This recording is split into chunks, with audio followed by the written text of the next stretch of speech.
muslimat rahimahumullah. InsyaAllah malam ini kita mengisi kita antara maghrib dan isya dengan satu kuliah maghrib yang akan disampaikan oleh Al-Fadhil Ustaz Rusmizan daripada InsyaAllah, dan kita akan dengar sini Ustaz akan ta'arus ni insyaAllah. Jadi ini majlis menyebut Ustaz Rusmizan. Ustaz.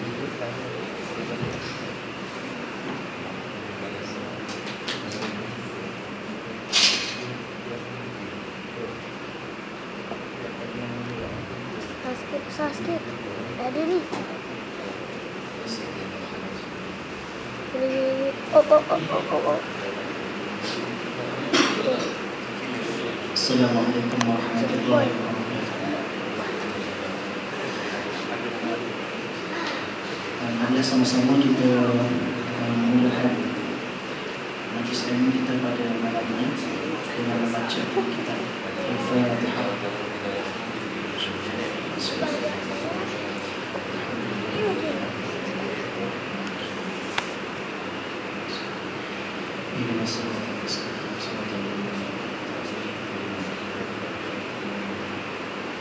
Bismillahirrahmanirrahim. Alhamdulillahirabbil alamin wassalatu wassalamu ala asyrafil anbiya'i wal mursalin wa ala alihi wa sahbihi ajma'in. Allahumma iftah 'alaina hikmataka wa anshur 'alaina min khaza'in rahmatika ya arhamar rahimin. Allahumma arina al-haqqa haqqan warzuqna ittiba'ah wa arina al-batila batilan warzuqna ijtinabah. Allahumma faqihna fid din wa 'allimna at-ta'wil wahdina ila siratikal mustaqim. Allahumma rabbana zidna 'ilma warzuqna fahma. Amin ya rabbal alamin. Subhanaka la 'ilma lana illa ma 'allamtana innaka antal 'alimul hakim. Rabbi shrah li sadri wa yassir li amri wahlul 'uqdatam min lisani yafqahu qawli. Wa la hawla wa la quwwata illa billahil 'aliyyil 'azim. Wa amma ba'd. Terima kasih pada Fadil Tuan Pengurusi Majlis, Pengurusi Surau kita. Saya tak sempat tengok nama Surau. Yang saya hormati Sahibul Fadilah Tuan Imam, seterusnya ahli jawatan kuasa dan para jemaah jawatan kuasa surau dan para jemaah muslimin dan muslimat. Mudah-mudahan dirahmati dan diberi keberkatan dalam majlis kita pada malam ini. Alhamdulillah, Allah Ta'ala izinkan kita pada malam dalam keadaan hujan di luar sana. Jalan pun jam juga setengah tempat tu. Jalan Kelang, kawasan Kelang nak menuju ke Shah Alam. Sahabat saya tadi datang ke rumah, ada mesyuarat bagi tahu kereta tenggelam. Jalan Kelang tu kena berhenti kereta masuk air. Jadi walaupun begitu, alhamdulillah Allah Ta'ala beri keizinan dan juga peluang untuk kita hadir pada malam ini dengan izin Allah SWT. Dengan nikmat Islam dan iman, alhamdulillah kita dikumpulkan, kita dapat solat fardhu maghrib secara berjemaah, dan seterusnya kita berada dalam majlis ilmu pada malam ini. Jadi muslimin muslimat yang dirahmati oleh Allah SWT sekalian, saya kali pertama masuk ataupun berada dalam surau Setia Alam, dijemput sahabat kita saudara Noh. Saya datang kali pertama dalam kawasan Setia Alam ni, dijemput untuk kuliah ni kali pertama lah, walaupun pernah datang sebelum ni tapi tak masuk dalam surau ataupun masjid. Alhamdulillah, kali pertama ni jadi terlebih elok lah, terlebih baik kalau sebelumnya kita kenal dulu lah sedikit latar belakang, ta'aruf, kenalan diri ringkas sebelum kita memulakan majlis kita pada malam ini, seterusnya dengan kita tazkirah dan minyak ilmu kita. Jadi saya nama tadi dimaklumkan Husni Zaim Muhammadan, Husni Zaim bin Muhammadan. Saya asal Kedah, sekarang ni menetap di Shah Alam, ITDI Jaya Shah Alam. Alhamdulillah telah berkahwin dan mempunyai 5 orang cahaya mata. Dan saya tamat pengajian, bukan maksudnya habis belajar. Tamat pengajian tu maksudnya yang secara rasmi lah. Secara rasminya di Universiti Al-Azhar Mesir, contoh. Dan sekarang ini bergiat dalam lapangan dakwah lah, sebagai penceramah, penyampai kuliah pendakwah di masjid dan surau jemputan. Di samping itu ada kerja-kerja dakwah dan juga program pembangunan dan misi kemanusiaan ke Palestin, Gaza. Kali kedua saya pergi dan akan datang seterusnya. Di samping dakwah-dakwah yang digerakkan di Sabah dan Sarawak. Itu sikitlah pengenalan pada malam ini sebagai permulaan. InsyaAllah oleh kerana kita kali pertama, kitab pun belum ditentukan lagi apa yang sesuai sebagainya, bagaimana keadaan dalam pengajian kita ni. Tapi pada malam ni saya cuba untuk ambil satu topik ataupun tajuk perbincangan sebagai permulaan perbincangan kita. Mudah-mudahan ia memberi manfaat dan kebaikan untuk kita semua yang hadir. Dan kepada mereka yang tak hadir, kita boleh sampaikan, kongsikan ilmu pengetahuan pada malam ini insya-Allah. Tuan-tuan dan puan-puan yang dirahmati oleh Allah Subhanahu wa taala sekalian. Sebelum itu, sebagai permulaan ni saya nak masuk kepada tajuk ilmu perbincangan ilmu kita pada malam ini. Saya nak tunjuk kepada tuan-tuan dan puan sekalian satu flyers, satu keratan kertas yang diedarkan di banyak tempat dah saya difahamkan, dan tak silap saya tengah hari tadi ataupun petang tadi dengar berita tentang maklumat tentang program yang dimasukkan dalam flyers ini. Dibuat sebuan, saya kira mungkin dibuat tangkapan mungkin. Tapi bila saya solat asar tadi di tempat saya, Surau Sakinah di Tidak Jaya, saya ternampak kertas ini. Berita tu dengar sepintas tu tak habis sangat. Ingatkan dia panggil orang tertentu, rupanya sebaran burung dibuat mungkin di serata tempat, mata tempat. Jadi kertas ni saya tunjuklah kepada tuan-tuan dan puan sekalian, mungkin ada yang pernah tengok. Ni saya tunjuk, nampak kan? Muka siapa ni? Orang panggil Abuya. Abuya, boleh tengok kan? Abuya apa nama? Dah meninggal dunia, Asy'ari model kan? Tapi yang jadi peliknya, tuan-tuan, tajuk tu pun dah pelik lah. Yang kita boleh dengan jelas nampak dengan zahir, dengan beraninya mereka keluarkan flyer macam ni, menzahirkan kesesatan yang mereka bawa. Dia boleh sebut kesesatan lah. Tengok tajuk ni saya baca ni, Abuya terus memimpin walaupun ghaib. Itu tajuk dia. Tajuk tu pun dah pelik lah. Abuya terus memimpin walaupun ghaib. Apa maksudnya?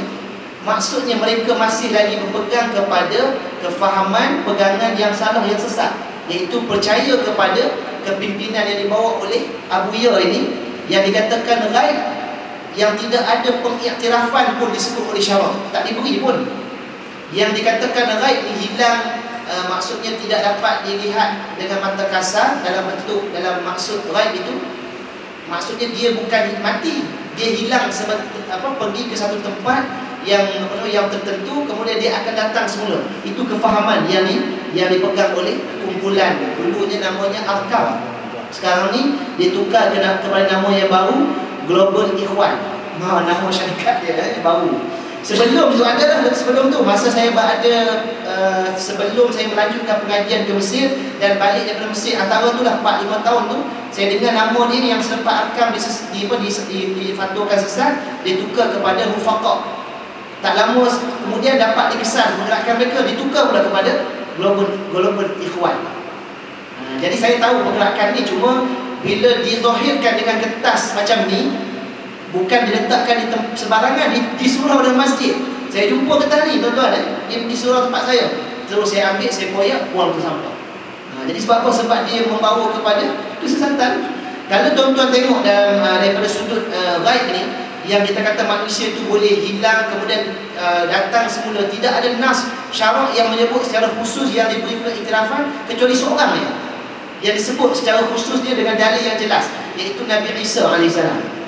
Itu je yang diberi pengiktirafan oleh Al-Quran Al-Karim, oleh Allah Ta'ala dan oleh Nabi SAW. Selain daripada itu tidak ada manusia yang dikatakan ghaib kemudian datang pula kepada kalangan hidup semula untuk tujuan-tujuan tertentu, sebagaimana yang disambut, dibuat ulang tahun keputeraan Abuya ke-75 kerana dia masih lagi hidup. Sebab tu dibuat ulang tahun. Sepatutnya ulang tahun ni ditukar kepada sambutan kematian kan. Macam tu lah. Tapi dia tak buatlah sambutan kematian, disebut ulang tahun keputeraan Abuya ke-75. Maksudnya dikatakan dia masih lagi hidup, sebab tu disambut tahun ke-75. Tuan-tuan ni teruk ni di tempat dia. Bandar Country Home. Ini sebagai permulaan ya. Ini bukan kuliah kita malam ni. Ini sebagai mukadimah kuliah nak menggambarkan kepada kita pentingnya kita belajar ataupun kita mengikuti pengajian ilmu ni penting. Sebab apa? Kebanyakannya orang yang tak mendalami, tidak mengikuti pengajian ilmu, maksudnya dalam keadaan mudah bahasa ni kita sebut jahil, maka mudah sangat untuk diperdaya, ditipu.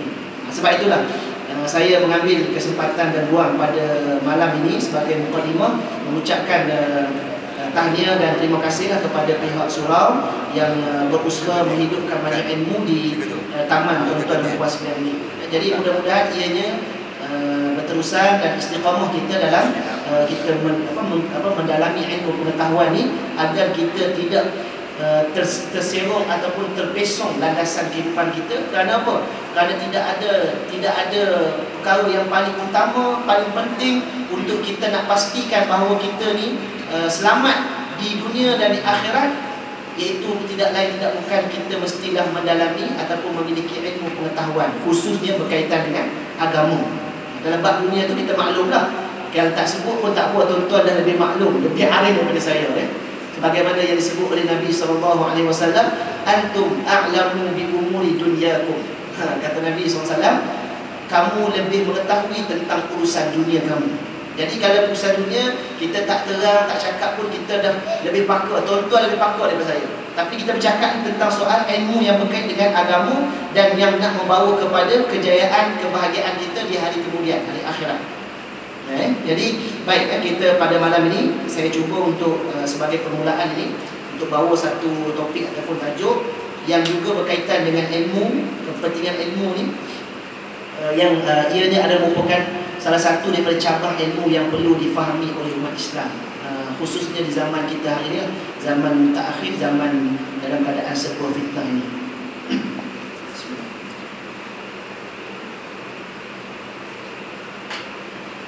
Baik, tuan-tuan dan puan-puan, muslim-muslimat yang dirahmati oleh Allah SWT sekalian. Sekarang ni di Semenanjung ni agak sukar pergerakan mereka, walaupun suka-suka ada pula sambutan Global Ikhwan ni ataupun kita sebut ANKAM lah. Tetapi kalau tuan-tuan pergi ke Sabah dan Sarawak, pergerakan mereka sangat aktif sehingga mereka berjaya wujudkan dia punya rangkaian ekonomi yang kuat. Ada kedai dobi, ada kedai klinik, ada kedai runcit dan sebagainya. Dia ada kekuatan ANKAM ni, kita boleh pelajari dari sudut ekonomi. Saya tak nafikan ekonomi yang dia buat tu bagus dah, tapi bila selit dengan penyelenggaraan akidah maka tak boleh pakai. Kerana dia ada kepentingan. Ekonomi itu menjaga kefahaman yang salah. Ekonomi itu membantu ke arah menyesatkan manusia. Jadi tak boleh pakai. Walaupun dia bina ekonomi yang baik sepatutnya ekonomi itu dah bagus dah, tapi oleh kerana dia punya kemuncak dia, kemuncak kepimpinan dia tu membawa benda yang salah, maka dia terpesong. Baik, tajuk kita pada malam ini saya nak sentuh sebagai permulaan mukadimah pengajian kita pada malam ini, iaitu berkaitan dengan fiqhu al-awlawiyat yang mungkin agak tajuk ni mungkin setengahnya mungkin pernah dengar, setengahnya mungkin belum pernah dengar. Tapi pembahasannya tu kita taklah bawa kepada pembahasan yang tinggi, yang payah. Kita sesuaikan kepada waqi' ataupun realiti keadaan hidup kita hari ini lah. Sesuai dengan saya sebut tadi, kita berada pada zaman yang serba fitnah. Serba fitnah ni yang kalau sekiranya merujuk kepada perkara yang melibatkan urusan kehidupan yang tidak membatalkan ataupun merosakkan agama, tak apa. Fitnah itu berlaku, tetapi tidak membawa kepada rosak agama, itu kita boleh terima lagi. Maksudnya memang kita akan hadapi ujian-ujian fitnah yang berlaku di zaman kita ini. Zaman yang disebut oleh Nabi SAW, zaman yang akan dipenuhi dengan fitnah. Yang disebut oleh baginda SAW, zaman yang mana digambarkan kepada baginda SAW ketika mana baginda tidur dan bermimpi. Baginda bermimpi dalam bentuk wahyu. Perkara yang benar, mimpi Nabi SAW itu adalah merupakan wahyu, iaitu turunnya fitnah di atas bumbung-bumbung umat Islam akhir zaman. Umat yang dimaksudkan oleh Nabi SAW turunnya fitnah ni, iaitu zaman kita berada pada hari ini. Bahkan fitnah itu bermulanya ataupun terjadinya fitnah itu selepas kewafatan Nabi SAW, dan ianya akan terus berterusan sampailah kiamat. Fitnah itu akan berlaku. Umpamanya fitnah itu turun masuk melalui pintu ataupun melalui bumbung-bumbung rumah umat Nabi SAW. Nak ceritanya betapa dahsyatnya fitnah. Ada setengah ulama sebut pada hari ini, itu yang berkait dengan soal fitnah yang masuk dalam rumah ni. Ada setengah ulama, ustaz-ustaz kita, dia kata apa? Yang dimaksudkan masuknya fitnah melalui bumbung rumah itu, iaitu merujuk kepada saluran-saluran televisyen yang banyak pada hari ini. Termasuklah Astro dan sebagainya kan. Jadi maksudnya masuk rancangan-rancangan program-program yang tak baik tu dalam rumah kita, membawa fitnah, merosakkan generasi anak-anak penghuni rumah tersebut. Ada orang sebut begitu. Tapi bukanlah maksudnya itu saja, bahkan yang melibatkan kehidupan harian kita ni banyak fitnah. Tapi yang paling bahaya sekali fitnah yang berlaku ni apabila melibatkan akidah. Apabila melibatkan pegangan akidah kita, kepercayaan, keimanan, itu yang paling bahaya. Berlaku hari ini kefahaman yang kita umpamakan tadi ni, yang sebut ni, kefahaman seperti Arkam ini. Dan hari ini juga berlaku fitnah yang melibatkan kefahaman yang membahayakan kefahaman umat Islam. Walaupun sebahagiannya tidak, tapi sebahagian besarnya bahaya, iaitu berkaitan dengan fahaman Syiah sebagai contoh. Fahaman yang bercanggah dengan Ahli Sunnah wal Jamaah. Dan banyak lagi fahaman-fahaman yang lain walaupun tidak disebut secara istilah yang khusus, tetapi yang membawa kepada terbatan akidah.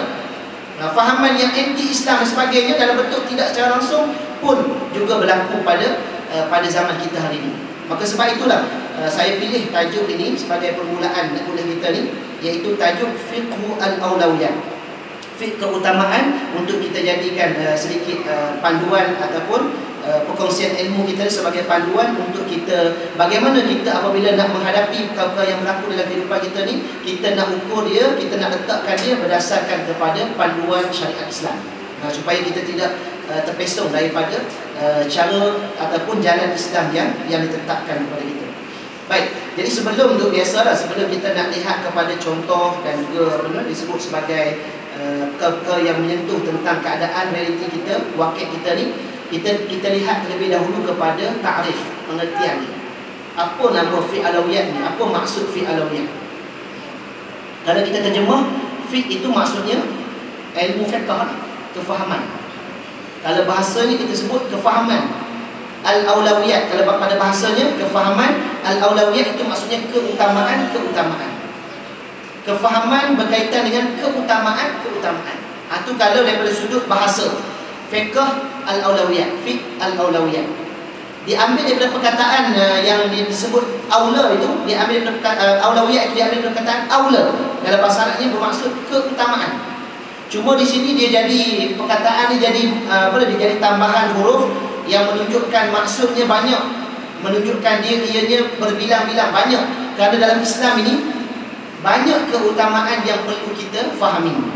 Keutamaan dalam bentuk perbuatan mukallaf, perbuatan kita. Okey, baik. Begini tuan-tuan muslim muslimat sekalian, mudah untuk kita bincang berkaitan dengan tajuk ini. Fiqh terlebih dahulu, fiqh. Bila kita sebut ilmu fiqh, yang kita faham apa dia? Ilmu fiqh. Ilmu fiqh. Yang kita faham.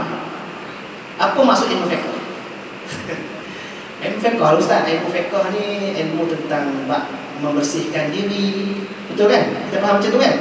Ilmu berkaitan dengan bab ibadah. Betul kan? Bab muamalat, bab munakahat, bab jinayat dan seumpama dan seterusnya. Itu kalau kita kata sebut itu ilmu fiqh, boleh diterima.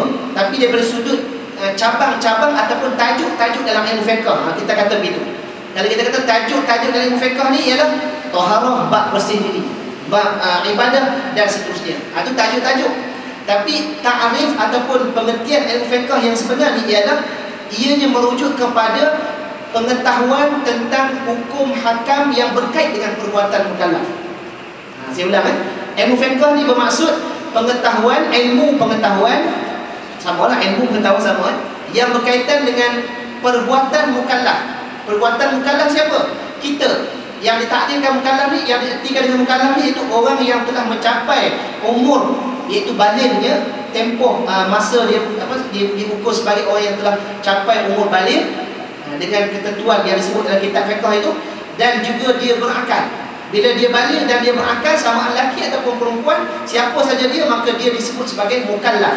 Apa maksud mukallaf? yang ditaklifkan ataupun yang difardukan, yang diwajibkan dengan hukum syarak.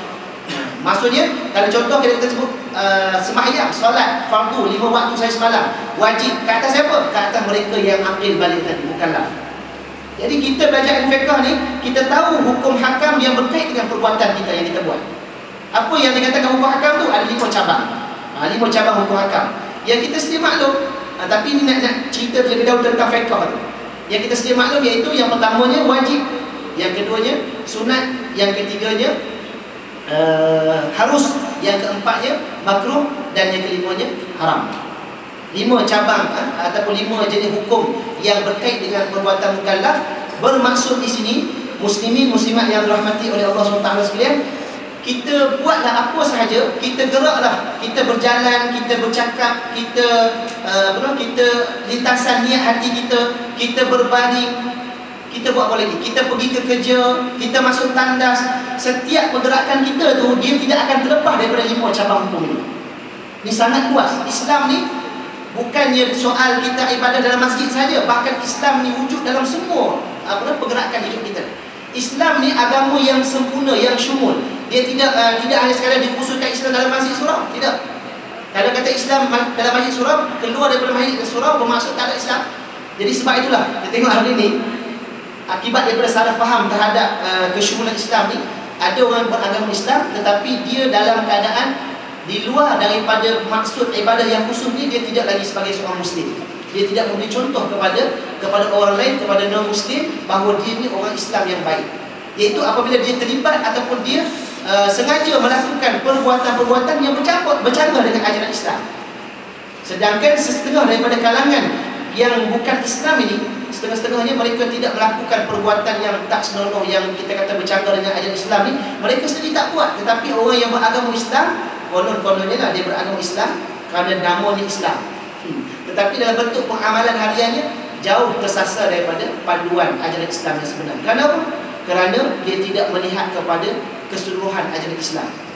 Mungkin kerana apa? Kerana ilmu, mungkin kerana ketidakfahaman dia, mungkin kerana kejahilan, ataupun kerana kepentingan hidup di dunia dan sebagainya. Jadi sebab itu tuan-tuan muslim-muslimat sekalian, kita nak sebut tentang ilmu fiqh ni, bermaksud kita buat apa sahaja, dia ada hukum. Luasnya Islam. Baik, kalau saya tanya tuan-tuan, buktinya ni soalan dikemukakan untuk nak membuktikan bahawa setiap gerak diri kita ni ada hukum. Baik, kalau saya tanya tuan-tuan dan sekalian, kita buat dalam surah hari ni, apa hukumnya? Okey, kita ambil contoh, khususan. Solat maghrib ataupun solat fardu secara berjemaah, apa hukumnya?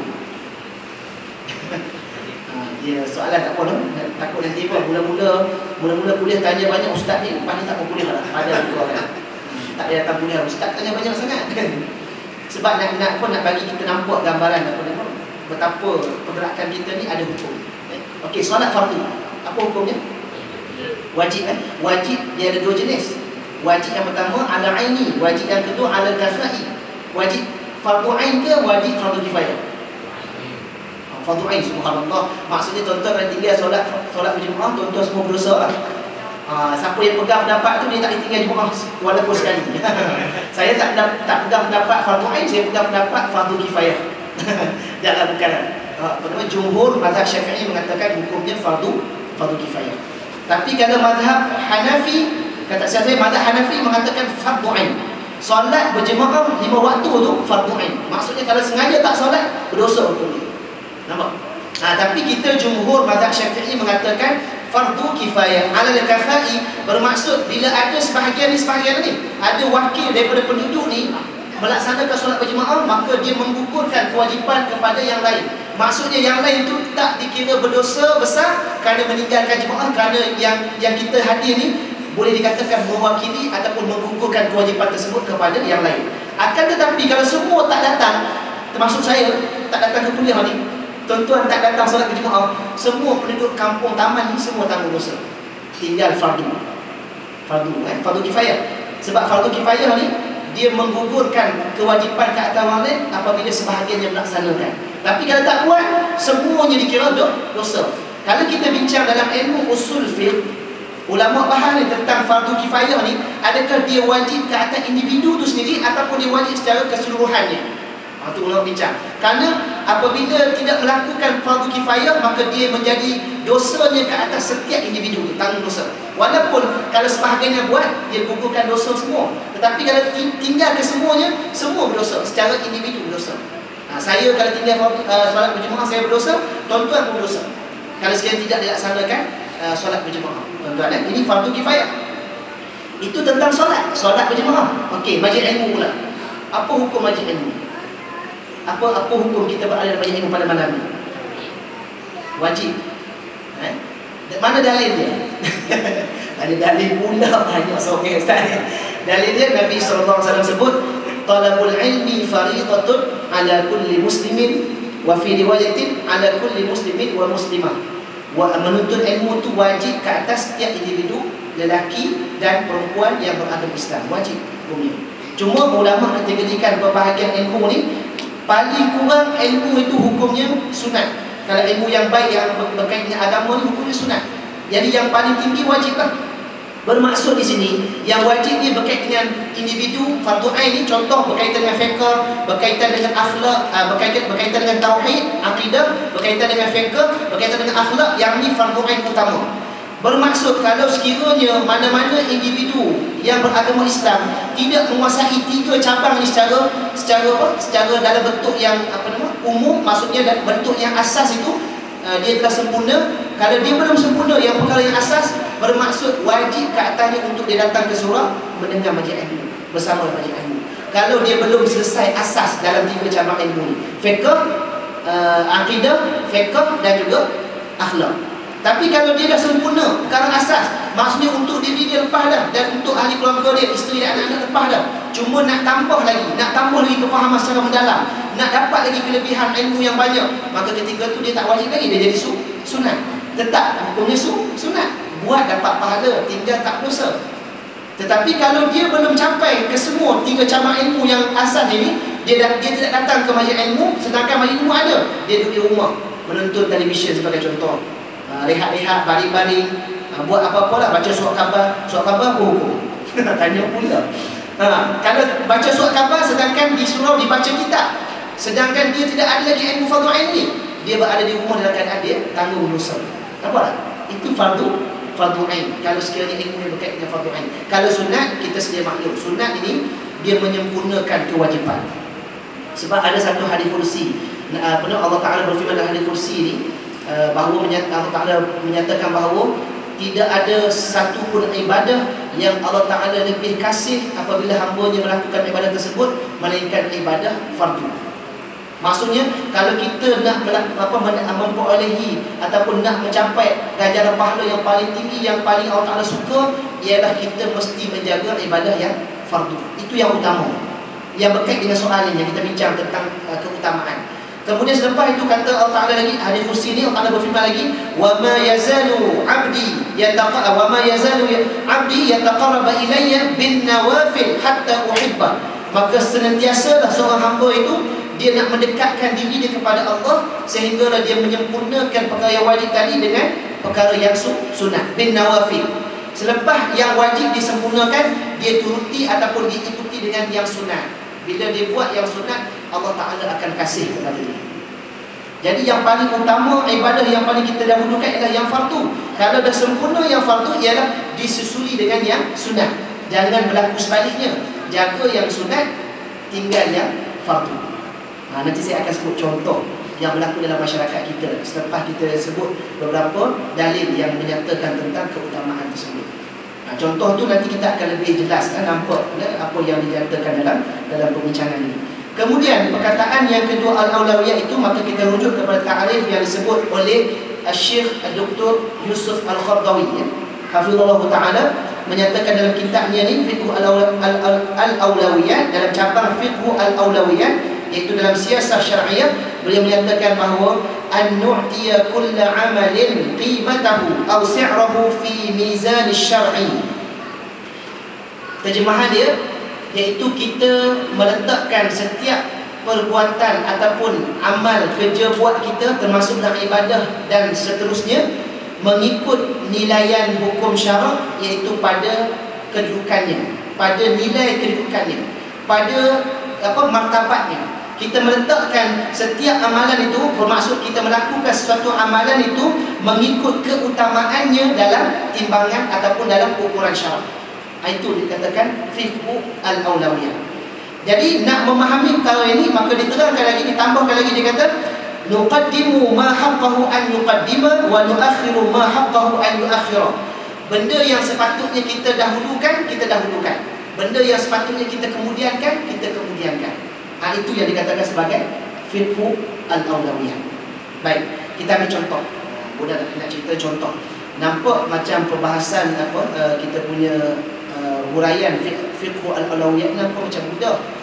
Kita kata sepatutnya lah yang sepatutnya didahulukan memang kita dahulukan, yang sepatutnya dikemudiankan memang kita kemudiankan. Kita fahamlah benda tu, asas ilmu tu faham. Tapi dalam bentuk pengamalan, walaupun tidak kita, orang lain, mungkin masyarakat kita yang ramai ni, dia tidak memahami konteks amalan tersebut, pendahuluan yang dikatakan yang sepatutnya didahulukan. Baik, saya bagi satu contoh untuk mudah nak faham ni. Tuan-tuan tengok pada bulan Ramadan. Bulan Ramadan dah lepas dah ni, dalam 2 bulan. Bulan Ramadan, ramai tak orang datang ke surau masjid? Ramai kan? Bila orang datang ramai tu? Waktu malam. Sebab alasannya siang kerja. Taklah, sebab ada alasan yang paling utama yang kita tanya, datang buat apa ramai-ramai malam-malam bulan Ramadan ni? Sudah pasti jawapan ke semua umat Islam, kalau tak semua pun 99% lah, akan jawab apa? Nak solat sunat tarawih. Betul? Jawapannya nak solat sunat tarawih, nak rebut ganjaran pahala ibadah pada waktu malam bulan Ramadan. Betul tak? Itulah yang tiap-tiap tahun macam tu akan berlaku.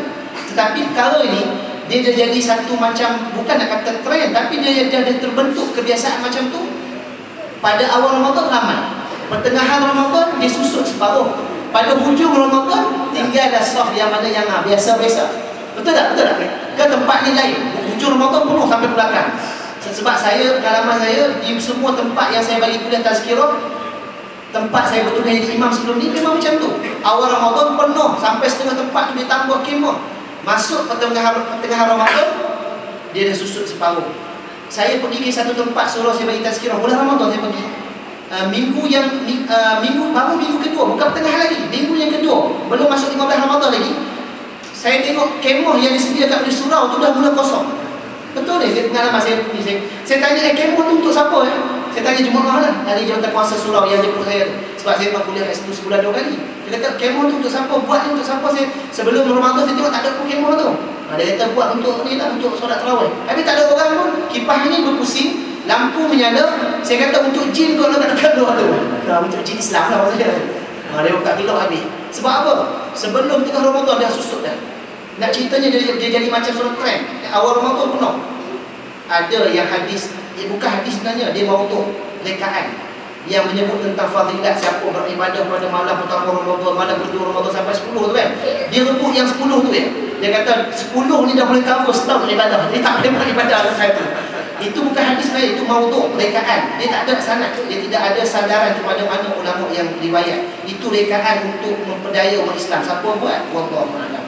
Jadi bukan hadis sebenarnya. Baik, saya nak cerita ni, apa berlaku? Jawapan yang saya sebut tadi, jawapan nak solat tarawih. Baik, tak apalah. Alhamdulillah, memang sepatutnya Ramadan kita buat ibadah, nak dapat ganjaran pahala sebagai berlipat ganda kelebihan bulan Ramadan. Tetapi kalau kita tanya, ianya solat sunat tarawih. Nampak? Kenapa masyarakat kita boleh datang berlumba-lumba bagus dah tu untuk nak rebut ganjaran pahala solat sunat tarawih bulan Ramadan ni, pada bulan Ramadan ni, tetapi dia tak berebut nak beribadah yang walaupun singkat ataupun masanya yang pendek seperti solat fardu. Sebagai contoh Isya baru Isya kan 4 rakaat ni kita kata ambil masa 10 minit. 10 minit bukannya 8 rakaat, bukan 20 rakaat. 10 minit 4 rakaat itu dia tak boleh nak rebut nak melakukan ibadah tersebut, sedangkan solat tarawih dia boleh pula sampai 8 rakaat, dia boleh pula sampai 20 rakaat. Kenapa jadi macam tu? Tuan-tuan, ini dia antaranya kalau dia faham, kalau dia sekiranya dia tak faham fi alawiyat, fi keutamaan, itu punca jadi dia. Ataupun dia faham tetapi dia silap meletakkan ibadah tersebut keutamaan. Sepatutnya jemaah kita boleh mendahului solat fardu lebih daripada solat tarawih. Betul tak? Sebab dia fardu. Dan tidak ada ibadah yang paling banyak kita dapat pahala walaupun bulan Ramadan melainkan ibadah fardu. Tidak ada. Ibadah fardu ni ganjaran pahalanya berlipat kali ganda lebih daripada yang sunat. Pahala Allah Ta'ala beri kepada kita. Tapi masyarakat kita ni malam yang berlaku, dia tinggal yang fardu, dia ambil yang sunat. Setengahnya kita dengar cerita, dia datang lewat solat tarawih, dia tak solat Isya, dia solat tarawih berjemaah. Dia balik solat Isya kat rumah. Kita kata, kenapa tak solat Isya berjemaah? Dia kata, tak apa, solat tarawih ni nak rebut dulu. Isya tak apa, boleh buat kat rumah. La haula wala quwwata illa billah. Solat fardu dia tak buat berjemaah, solat sunat dia buat berjemaah. Itulah salahnya keutamaan yang berlaku dalam masyarakat kita. Nampak tak tuan-tuan? Macam mudah nak tajuk ni, tapi muamalah masyarakat kita berlaku bercanggah sebaliknya. Baik, yang kedua ni, bulan Ramadan habis, masuk hari raya. Kita tengok hari raya Aidilfitri baik, hari raya Aidil Adha yang baru lepas ni. Tuan-tuan tengok. Penuh tak masjid surau? Penuh kan? Melimpah. Main mana jemaah ramai-ramai ni? Kalau kita tanya solat sunat tarawih, solat sunat hari raya ni, hukumnya nama pun solat sunat kan? Sunat. Kenapa dia boleh datang solat sunat ni? Yang sunat dia boleh jaga, yang fardu dia tak jaga, tuan-tuan. Setengahnya yang datang solat sunat ni, solat sunat hari raya ni, solat Jumaat pun dia tak solat. Solat Jumaat pun dia tak solat. Dia tak tahu tentang kaedah bagaimana solat Jumaat dengan kaedah solat hari raya Aidilfitri. Sebab itu ada cerita, saya tak pastilah cerita ni betul tak betul, tapi kita dengar ada cerita ni, saya pun kongsi dalam masjid surau kerana nak ambil pengajaran. Nak ceritanya orang tak ada ilmu, bila dia tak tahu tentang asas agama ni, maka jadi macam tu. Dia datang hari raya Aidilfitri. Ini bukan berlaku apa nama sebelum ni sekali-sekala, tapi berlaku termasuk saya baru-baru ni hari raya Korban. Masjid dia ada sedikit perubahan dia buat yang menyebabkan jemaah tak tahu. Solat hari raya awal 7.30. Sepatutnya biasa solat pukul 8 lepas ni. Dia buat 7.30. Habis solat khutbah. Ada jemaah datang dulu. Saya hampas sejadah. Ini cerita ni pengalaman. Saya tengok depan mata saya. Saya tak balik kampung baru ni. Sepatutnya balik, tapi tak boleh balik. Nak cerita. Yang saya cerita tu, yang kata dia berlaku salah amalan ni, dia awal cerita kepada kita, datang ke masjid, ke surau dengan keadaan pakaian yang cantik lah, baju Melayu, sampai songkok yang muslimin lah kan. Datang, kemudian dia datang lewat. Dia pun macam tadi dia cerita, hampas sejadah pun duduk. Seronok lah salam berikan kanan kiri kan. Senyum, sipu-sipu, baju baru, seronok kan. Baju baru kan. Kemudian dah habis pun tu pun, orang pun pakai selawat, salam, bersalaman kan, minta maaf kan. Sallallahu ala Muhammad. Betul? Lepas tu dia tanya, kita tak solat? Kita tak solat sunat ke? Dah solat dah tadi. Solat dah. Bukan solat kemudian. Dia ingat macam hari Jumaat kan. Hari Jumaat kan solat kemudian khutbah dulu kan. Dia jadi macam tu. Sebab apa? Kejahilan. Dia tak tahu. Ni yang berlaku baru ni hari raya Korban. Saya tengok dia hampas sejadah, dia salam, sipu-sipu dia, senyum-senyum. Kita bukan tengok dia, orang bukan tengok dia. Dia dah datang lewat. Ini yang berlaku. Sebab apa? Ilmu. Masalah ilmu. Ni dah masuk Aisyah, buat tiazan kan. Terus kan? Terus alhamdulillah terus kan. Baik Jadi ini dikatakan berkaitan dengan contoh yang sebut tadi, dua lah. Solat tarawih dengan solat hari raya Aidilfitri dan Aidil Adha berlaku dalam masyarakat kita. Itu kita kata okey lah, dia melibatkan perkara yang sunat, tak apalah. Kalau kita melibatkan perkara yang berkaitan dengan yang wajib, buat benda yang haram pula, wal-iyazubillah, lagi kita bimbang, kita takut. Inilah dikatakan tentang tentang kefahaman yang kita sebut ni, keutamaannya. Dalam istilah yang lain, istilah yang diwujudkan ataupun yang dikemukakan oleh Dr. Yusuf Qaradawi ni, dia agak baru lah. Baru ni bukan baru hari ni, bukan seminggu dua ni, baru dah berapa puluh tahun dah, berbelas tahun dah mungkin, bertahun-tahun lama ni. Tapi istilah sebelum tu disebut dalam kitab fiqh, dia sebut dalam kitab-kitab perbahasan ulama ni, dia sebut maratibil a'mal, fiqhu maratibil a'mal. Ilmu kefahaman, ilmu fiqh, ilmu kefahaman tentang apa? Maratibil a'mal, iaitu peringkat amalan-amalan, susunan amalan-amalan mengikut keutamaan lah maksudnya. Namanya begitu, fiqhu maratibil a'mal. Tetapi Dr. Yusuf Qaradawi dia kemukakan istilah yang baru ni melihat kepada maksud keutamaan tersebut, maka disebut fiqhu al-awlawiyat. Tapi istilah yang berbeza, mafhumnya, kandungannya sama. Ketika mana Dr. Yusuf Qaradawi dia kemukakan istilah ini, sebahagian daripada kalangan sahabat-sahabat lah, para ulama yang muktabar ni, bukan semua, sebahagiannya mengemukakan pendapat dan mengemukakan persoalan kepada Dr. Yusuf Qaradawi, kenapakah dia kemukakan istilah ni, istilah fiqh al-aulawiyat. Sedangkan kata ulama-ulama yang sahabat-sahabat beliau menyatakan bahawa sedangkan dalam Islam ni tidak ada sesuatu pun yang lebih utama berbanding dengan yang lain. Hukum Islam kan, bila sebut hukum Islam, tidak ada sesuatu pun yang lebih utama ke atas yang lain. Semuanya utama, semuanya mempunyai keutamaan, semuanya mempunyai keistimewaan. Sebab apa? Alasannya sebab dia datang daripada sumber yang satu, iaitu Allah SWT. Bila Allah Ta'ala perintahkan benda tersebut, sama ya, kita kena buat. Kena buat semua lah. Wajib ke, sunat ke, apa semua ikut apa yang sepatutnya. Yang wajib kita buat, yang sunat kita galakkan, yang makruh kita cuba tinggalkan, yang haram kita mesti tinggalkan, dan yang makruh kita pulang mengikut keadaan. Sepatutnya macam tu.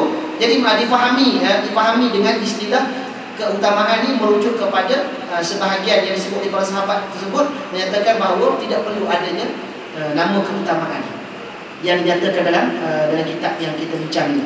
Akan tetapi penjelasan yang disebut oleh Dr. Yusuf Qaradawi, dia kata apa yang dinyatakan oleh para sahabat itu adalah merupakan perkara yang betul jika sekiranya kita nak melihat daripada sudut penghormatan dan juga penerimaan hukum, iaitu tidak ada keistimewaan hukum tersebut ke atas yang lainnya, satu hukum ke atas yang lainnya. Daripada sudut apa? Daripada sudut kita mesti memuliakan hukum tersebut kerana datang daripada Allah. Kita mesti terima dia kerana datang daripada Allah. Itu betul lah. Tidak ada istimewanya antara satu hukum dengan hukum yang lain, yang wajib dengan yang sunat, yang haram dan sebagainya. Semuanya kita kena terima, semuanya kita kena hormati. Tak boleh yang wajib kita buat, yang haram kita tak nak tinggal, tak boleh juga. Kerana ianya datang daripada Allah, wajib kita hormati dan wajib kita terima kesemua sekali. Itu daripada sudut dua perkara, dua sudut yang dinyatakan penghormatan dan penerimaan. Adapun yang dimaksudkan oleh pengarang kitab ini menyatakan bahawa yang saya maksudkan keutamaan di situ ialah merujuk kepada pelaksanaan. Itu merujuk kepada pelaksanaan. Jadi maksudnya begini, kalau sekiranya bertembung antara yang wajib dengan yang sunat, pelaksanaannya mana kita kena buat? Yang wajib. Kalau sekiranya bertembung antara perkara yang berkaitan dengan akidah dengan yang berkaitan dengan perbuatan yang tidak merosakkan akidah, perbuatan yang merosakkan akidah dengan yang tak merosakkan akidah, yang mana kita kena utamakan untuk cegah? Sudah pasti yang merosakkan akidah. Nampak? Kalau sekiranya bertembung antara suatu perkara tersebut yang kita boleh elak, yang sepatutnya kita elak, antara makruh dengan haram, yang mana yang kita kena elak? Yang haram kan kita kena lebih utama, sebab makruh ni kalau kita buat sekalipun ia tak sampai kepada dosa lagi, cumanya hilang fadilat, kelebihan, tak dapat pahala. Kalau tinggal dapat pahala, itu makruh. Yang haram kalau buat dosa, tinggal dapat pahala. Jadi kita kena dahulukan yang haram, maksudnya kena tinggal yang haram. Jadi ini yang disebut tentang pelaksanaan. Jadi wujudnya keutamaan dalam bentuk pelaksanaan. Itu yang dikatakan keutamaan. Baik, kita ambil satu dalil. Dalil daripada surah Taubah ayat 19 hingga 20. Tuan-tuan cuba renung dalil ayat ini yang menyatakan tentang keutamaan yang kita maksudkan, dan satu lagi hadis Nabi SAW yang saya akan baca selepas ini. Dalilnya surah Taubah ayat 19 20 ni Allah Ta'ala berfirman, A'udzu billahi minasyaitonir rajim. Aja'altum siqayatal hajj wa imaratal masjidil haram kaman amana billahi wal yawmil akhir wa jahada fi sabilillah la yastawuna 'inda Allah wallahu la yahdil qaumadh dhalimin. الذين آمنوا وهاجروا وجاهدوا في سبيل الله بأموالهم وأنفسهم أعظم درجة عند الله وأولئك هم الفائزون. صدق الله العظيم. Surah Taubah ayat 19-20. Maksud dia, saya cuba sebut secara umum, kerana kalau nak satu persatu ni panjang tafsir Al-Quran ni, panjang huraian dia. Disebut secara umum. Dalam ayat ini Allah Ta'ala kemukakan pertanyaan, persoalan, iaitu ketika mana para sahabat radhiyallahu anhum ajma'in, sebahagian, segelintir, bukan sebahagian, segelintirnya rasa berat nak meninggalkan Mekah, kota Mekah. Peristiwa hijratul Rasul SAW, berhijrah daripada Mekah ke Madinah, kerana perintah daripada Allah Ta'ala untuk membawa Islam, menyelamatkan Islam dan mengembangkan Islam di bumi Madinah yang merupakan tapak Islam yang baru selepas mana Mekah 13 tahun dikatakan hampir mustahil Islam itu berkembang di Mekah. Maka Allah Ta'ala perintahkan Islam ini dikembangkan di Madinah. Berlaku peristiwa hijrah. Jadi dah berlakunya peristiwa hijrah ini, para sahabat yang berada yang berhijrah ke Madinah ni, mereka rasa sedih, merasa tidak dapat memberi khidmat untuk terus berada di Mekah, memberi khidmat kepada orang yang datang ke rumah Allah melaksanakan ibadah haji, menyediakan keperluan jemaah haji ni, makan, minum dan sebagainya, merupakan kelebihan yang mereka suka perolehi sejak daripada zaman nenek moyang yang terdahulu, daripada zaman Nabi Ibrahim, Nabi Ismail alaihissalam, diturunkan sampai kepada generasi hari ini. Jadi mereka rasa berat daripada warisi ibadah tersebut daripada nenek moyang mereka, amalan tersebut, iaitu menyediakan minuman kepada jemaah haji, terutamanya dia panggil apa?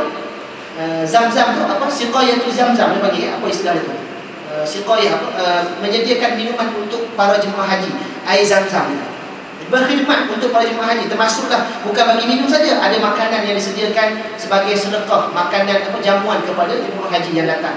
Jadi apabila mereka berhijrah ke Madinah, mereka rasa macam tinggal satu perkara yang besar yang sepatutnya mereka buat, berkhidmat untuk jemaah haji. Maka Allah Ta'ala kemukakan persoalan untuk menyatakan betapa yang mana yang lebih utama dalam ayat ini. Itu yang berkait dengan keutamaan yang kita bincang. Iaitu Allah Ta'ala tanya, adakah kamu menganggap menyediakan minuman kepada para jemaah haji dan yang melakukan umrah, yang ziarah Masjidil Haram itu sama seperti mana orang yang beriman kepada Allah dan hari akhirat dan berjihad di jalannya, di jalan Allah? Menyediakan makanan kepada jemaah haji ketika itu Mekah Al-Mukarramah belum lagi disucikan daripada patung berhala yang disembah. Mekah ketika itu dipenuhi, Kaabah itu dipenuhi di dalam dan di luarnya dengan patung-patung berhala.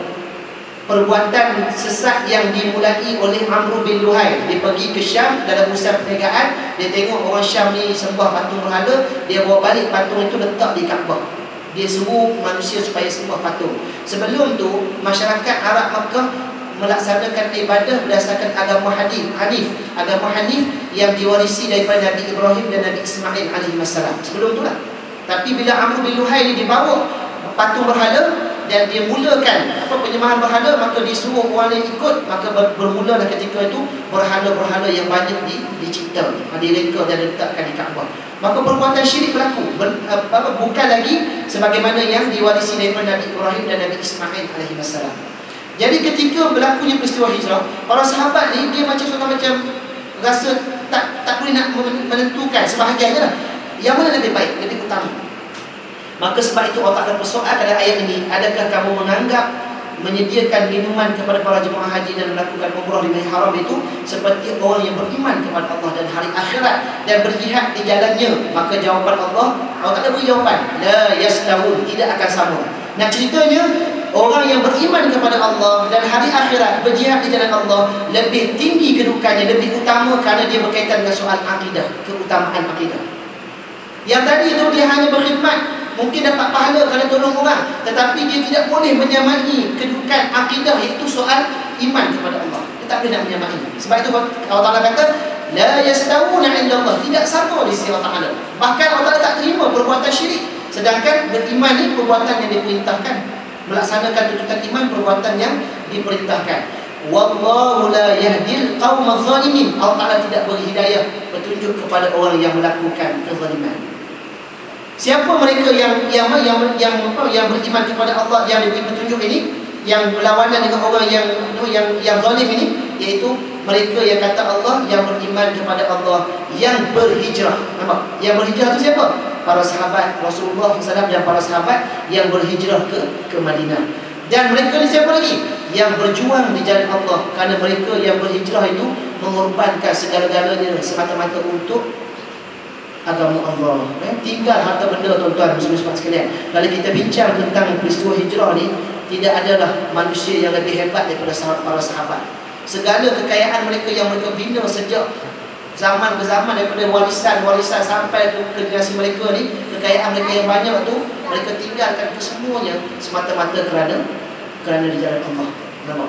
Inilah contoh yang paling hebat, yang paling yang paling sempurna, yang paling hebat yang ditunjukkan oleh para sahabat Nabi sallallahu alaihi wasallam radhiyallahu anhum ajma'in. Sebab itulah mereka ni orang yang berjihad di jalan Allah, sanggup korbankan segala harta mereka dan juga nyawa mereka, bukan sekadar harta, fi sabilillah ini, wajahadu fi sabilillah bi amwalihim wa anfusihim, dengan harta mereka dan nyawa mereka, bahkan nyawa mereka pertaruhkan untuk perjuangan Islam. Ini hebatnya para sahabat. Maka itu kata Allah, a'zamu darajatan indallah, itulah sebesar-besar ganjaran pahala di sisi Allah. Tidak ada yang lebih besar daripada ganjaran pahala tersebut. Kenapa? Dia berkait dengan soal iman, akidah, nak mempertahankan iman, nak memperjuangkan Islam, nak menegakkan agama Allah. Maka ini adalah merupakan yang paling tinggi keutamaannya berbanding dengan ibadah-ibadah yang lain. Wa ulaika humul faizun, dan mereka itulah orang yang mendapat kemenangan dan kejayaan. Ini muslimin muslimat yang dirahmati oleh Allah Subhanahu wa taala sekalian. Baik, itu yang daripada Al-Quran, dalil nas yang menyatakan tentang keutamaan. Kita tengok satu lagi dalil hadis Nabi SAW, hadis sahih yang diriwayatkan oleh imam-imam hadis yang banyak. Hadis ni tarafnya sahih, muttafaqun alaih. Semua ulama hadis sepakat hadis sahih, tidak ada khilaf riwayat, tidak ada khilaf pendapat dalam menyatakan sahihnya hadis ini.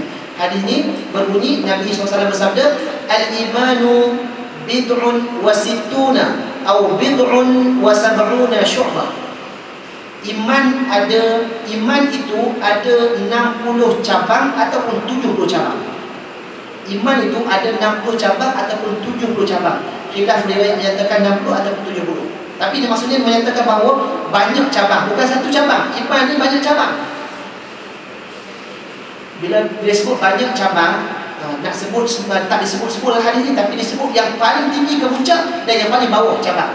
Nak ceritanya di tengah-tengah tu ada banyak lagi cabang-cabang iman. Yang paling tingginya kata Nabi SAW, a'laha, maksudnya yang paling tinggi darjat, yang paling tinggi kedudukan, yang paling utama kita nak kena jaga dalam soal iman ini ialah la ilaha illallah, kalimah tauhid, la ilaha illallah. Jangan hilang, jangan tidak ada kalimah tauhid dalam diri kita. Sebab itulah ukuran kejayaan seseorang itu ialah fi husnil khawatim, pada penghujung kematian dia. Kita nak mati ni tuan-tuan, kita hidup sekarang ni alhamdulillah, saya umur 30 lebih, ada umur 40 lebih, ada 50 lebih, ada yang mungkin muda lagi, ada yang 60-70, subsidi tambahan. Subsidi tambahan ni. Tak kisahlah umur kita berapa pun. Nak ceritanya sepanjang umur kita ni, kita memang dituntut, difardukan, diwajibkan untuk mentaati Allah dalam setiap gerak kerja kita. Kena taat Allah, wajib taat Allah. Tetapi peribadatan kita, pengamalan kita, segala kerja buat kita, bekal yang kita cari di atas dunia ini akan diukur kesudahannya ataupun dia punya kemuncaknya ketika mana kita di hujung usia. Akan diukur di situ, iaitu bergantung kepada khatimah kita, penghujung kematian kita lah maksudnya. Kerana apa? Kerana Nabi SAW sebut berkaitan dengan satu contoh yang Nabi SAW nyatakan dalam hadis ini, berkaitan dengan seorang hamba Allah yang mana dia dalam keadaan mentaati Allah pada sepanjang umurnya, akan tetapi jika sekiranya di penghujung umurnya wal-iyazubillah dia mati dalam keadaan kufur, tidak beriman kepada Allah, maka segala-galanya tidak dinilai dan akhirnya dia akan dimasukkan ke dalam api neraka wal-iyazubillah, walaupun dia melakukan ketaatan sepanjang umurnya. Ni nak hadis ni bukan nak ceritanya, bukan nak maksudkan kita ni kena buat ibadat pada hujung usia, bukan itu maksudnya. Nak ceritanya takdir qada dan qadar Allah bergantung kepada penghujung kematian kita. Bergantung kepada kesudahan kita ni, itulah ketentuan qada dan qadar Allah. Nak cerita kepada kita bahawa kita jangan syok sendiri. Tu kesimpulannya. Nak cerita kepada kita jangan rasa hebat dengan ibadah yang kita buat itu. Jangan sekali-kali bila kita buat ibadah kita kata, saya dah sempurna dah ibadah saya. Saya rasa saya ni ahli syurga. Jangan. Tuan-tuan jangan kata macam tu lah. Jangan kita rasa macam tu, jangan kata macam tu. Kenapa? Kerana nilai kita di sisi Allah ialah di penghujung. Sebab tu ada hadis tadi saya sebut tadi tu, sambungan balik. Ada seorang tu yang hamba Allah tu dia beribadah sepanjang umur dia, tapi kena penghujungnya dikufur kepada Allah, matinya dikira sebagai orang kafir, maka dia ahli neraka. Ada orang yang sepanjang hidupnya dikufur kepada Allah, tetapi di saat-saat penghujung umur dia dia beriman, dia mengucap 2 kalimah syahadat, dia bertaubat dengan segala dosa yang dia buat, maka dia ahli syurga kerana bersih segala dosa dia sebelum tu. Kan berlaku orang yang baru masuk agama Islam. Cerita ni berlaku di zaman Bani Israel, berlaku di zaman umat sebelum Nabi Muhammad SAW. Seorang lelaki kan, dia ni ahli nifaq, nifaq yang melakukan perbuatan jahat, fasik, bukan nifaq fasik, iaitu dia melakukan perbuatan yang dosa besar, iaitu perbuatan bunuh. Dia telah membunuh 99 orang. Cerita yang dia cerita, Nabi SAW cerita kepada kita tentang lelaki tersebut. 99 orang ni ramai lah, bukan seorang. 99 orang dia bunuh. Dia memang gangster gila-gila ni. Tak ada gangster yang lebih teruk daripada tu zaman tu lah teruk, memang ganas semua. Dia bunuh 99 orang. Maka satu hari tu dia terdetik dalam hati dia nak berubah, dia nak bertaubat. Dia rasa tu, dia kata hidayah petunjuk Allah Ta'ala, dia nak bertaubat kepada Allah. Maka dia pun pergilah cari mana-mana hamba Allah ni yang boleh bimbing dia, nak bagi jalan, nak terang kepada dia jalan keluar daripada perbuatan, nak bertaubat, nak diampunkan segala dosa-dosa tu, nak bertaubat lah. Jadi dia pun pergi jumpa ahli ibadah. Ahli ibadah ni maksudnya orang yang kuat melakukan ibadah, tetapi dia jahil. Itu masalah kan. Bab ilmu ni penting Jadi dia kuat ibadah alhamdulillah, tapi dia jahil. Kemungkinan ibadah dia tak sempurna sebab kejahilan. Maka dia tanya ahli ibadah ni, kira golongan padri lah, golongan ahli ibadah, rahib. Dia tanya, aku telah melakukan perbuatan dosa besar yang sangat banyak. Aku telah membunuh 99 orang, ramai. Jadi boleh tak aku nak, bagaimana cara aku nak bertaubat, nak dihapuskan segala dosa kesalahan itu? Maka ahli ibadah ni tanya, apa 99 orang? Dia terkejut. Ramai dia membunuh 99 orang. Kamu ni tak ada peluang nak bertaubat. Kamu ni memang dosa tak boleh diampunkan. Dia kata macam tu. Jadi bila dia kata dosa tak boleh diampunkan, orang ni yang nak bertaubat ni dia marah, dia gerak. Tak boleh nak diampunkan, dia ambil pisau alat yang boleh ni tajam, maka dia bunuh seorang lagi. Bagi cukup 100 orang. Cukup 100 orang dia bunuh. 100 orang, jumlah 100 orang. Dia pun berjalan cari lagi mana tempat individu yang dia boleh jumpa nak minta nasihat. Maka dia berjumpa dengan ahli ilm, iaitu alim ulama lah yang ada ilmu. Dia beritahu lah, saya dah bunuh 99 orang, campur tadi 100 orang. Boleh tak boleh saya nak bertaubat? Jadi orang ni dia ada ilmu, dan memang asas ilmu mengajar kepada kita bahawa yang kita buat ni betul. Dengan apa yang kita buat ni diterima Allah Ta'ala sekiranya kita ada ilmu. Maka dia beritahu benda yang sebenarnya. Kamu boleh bertaubat kepada Allah dengan syarat kamu taubat nasuha. Jadi sebut taubat nasuha ni, menyesal perbuatan itu, berazam tidak mengulangi semula, dan tinggal perbuatan jangan ulang balik. Dan dia bagi sana satu lagi, dia kata kamu kena tunaikan hak-hak yang sepatutnya. Kemudian kamu kena keluar pergi ke kawasan yang lain daripada tempat yang kamu berada ni. Kamu tak boleh berada di sini, kerana tempat ini dia akan mempengaruhi kamu untuk melakukan kejahatan. Kamu pergi kepada suasana yang baik supaya dia boleh bimbing kamu ke arah kebaikan. Nak ceritanya, suasana bi'ah, suasana kehidupan itu penting dalam membentuk perubahan seseorang itu. Maka bila dia dengar nasihat ini, dia pun pergilah keluar daripada kawasan tersebut. Dalam perjalanan dia nak keluar ke tempat yang baik itu, takdir Allah, kampung yang baik itu dia nak pergi, takdir Allah, malakul maut datang menjemput dia. Mati dalam perjalanan. Cerita ni masyhur, dia dengar kan. Apa ceritanya? Bila malaikat maut matikan dia, cabut nyawa dia, tiba-tiba roh dia tu didatangi untuk diambil roh dia tu oleh dua malaikat. Satu malaikat rahmat, satu lagi malaikat azab. Malaikat ni berselisih. Berselisih maksudnya mana satu yang sepatutnya nak ambil roh dia ni? Nak dikenakan, nak diberi rahmat ke ataupun nak diazab dia? Maka akhirnya perkara ini dibawa kepada Allah Ta'ala untuk diputuskan yang manakah yang sepatutnya untuk diambil jenazah roh dia ni, sepatutnya diambil oleh malaikat rahmat ataupun malaikat azab. Maka Allah Ta'ala perintahkan malaikat supaya diukur jarak. Ini cerita, diukur jarak antara perjalanan dia daripada tempat yang dia keluar kampung tu ke kampung ni, mana yang lebih jauh, mana yang lebih dekat. Jadi kalau kata sekiranya dia lebih dekat kepada tempat yang baik, maka dia ni ahli soleh lah, yang baik. Kalau sekiranya dia jauh lagi, maka dia dekat dengan tempat yang jahat, maksud dia dikira sebagai orang yang jahat. Orang yang kita ni sebagai akan diazab, wala'iyazubillah. Kalau ikut cerita ni, mengikut cerita ni, kalau mengikut jarak yang sebenar, individu tersebut merupakan ahli